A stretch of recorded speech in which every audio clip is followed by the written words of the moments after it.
un événement comme celui-là, le vivre de l'intérieur, c'est quelque chose qui est assez magique. Et puis du coup, ça nous donne des accès privilégiés, on est au contact des joueurs, on est au contact d'une organisation. Voilà, c'est vraiment une ambiance. Bah, on est quand même aussi là pour rendre service à tous les joueurs, et surtout d'abord avant tout aux joueurs.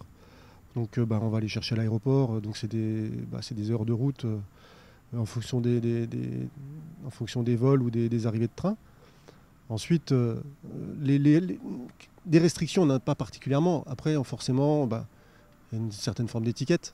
On est quand même la première personne que le joueur voit et la dernière qu'il verra en partant de l'Open.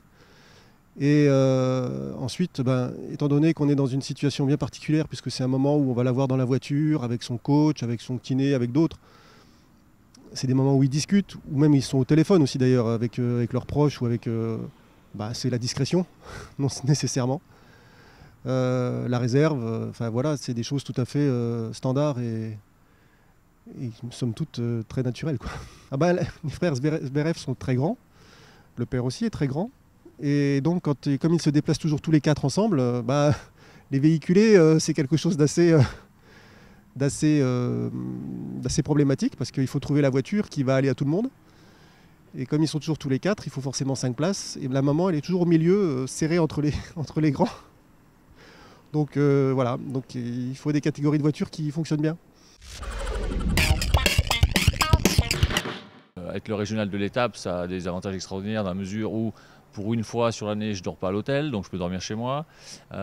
C'est un peu plus compliqué au niveau personnel puisque j'ai eu une activité à Metz pendant de très nombreuses années, dont je connais beaucoup de monde à qui je veux faire plaisir. Et en plus de l'activité ici lors du tournoi, j'ai un peu avant le tournoi et un peu après mes horaires de travail prise en charge de certaines personnes que je veux aider. Donc ça me fait des journées qui sont assez conséquentes. Alors bon, c'est un parcours qui est un peu plus long que ce qu'on peut imaginer. C'est-à-dire que j'étais dans le sport dès que j'ai commencé à avoir une activité professionnelle. J'étais bénévole au club de rugby de Metz qui est juste derrière le stade actuellement pendant 6-7 ans. Ensuite, je me suis occupé de triathlon, semi-marathon, etc. Et puis j'ai été kiné de l'Open de Moselle les 2 premières éditions. Et j'ai eu la chance qu'un des kinés ATP, donc, qui était à temps plein, a libéré 10 semaines. Et comme ça s'était pas trop mal passé au cours des premières éditions, l'ATP m'a demandé si je voulais faire 10 semaines pour eux. Et puis l'année après, c'était 11 et puis 12. Et puis je suis passé à temps plein et là, c'est ma 6e année à temps plein.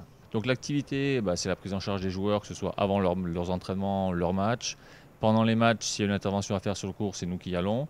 Et puis tout ce qui est soins un petit peu particuliers. Les massages de confort sont faits par les kinésithérapeutes locaux, donc du tournoi, ou des masseurs dans certains pays, puisqu'on a la chance d'avoir des gens qui sont que masseurs. Et puis les soins se pérennisent à l'issue des matchs s'il y a besoin de pallier à certains petits bobos qui sont apparus pendant le match. On évoquera longuement les quarts de finale de ce Moselle Open, puisqu'ils ont démarré ce vendredi après-midi avec la première victoire. On connaît déjà le premier demi-finaliste en fait, de ce Moselle Open qui est Nicolas Mahut qui a battu l'Allemand Benjamin Becker. On reviendra bien sûr sur les autres quarts de finale avec l'Américain Sam Querrey qui se dresse sur la route de Gilles Simon, l'ancien vainqueur du Moselle Open.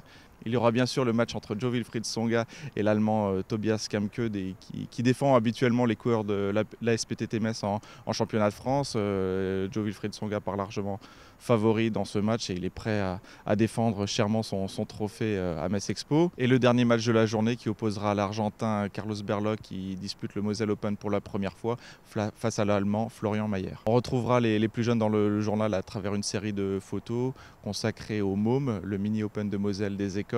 On mettra aussi également en valeur les athlètes du département puisqu'ils seront eux aussi puisqu'ils sont accueillis sur le stand du Conseil général à travers la Moselle Sport Academy.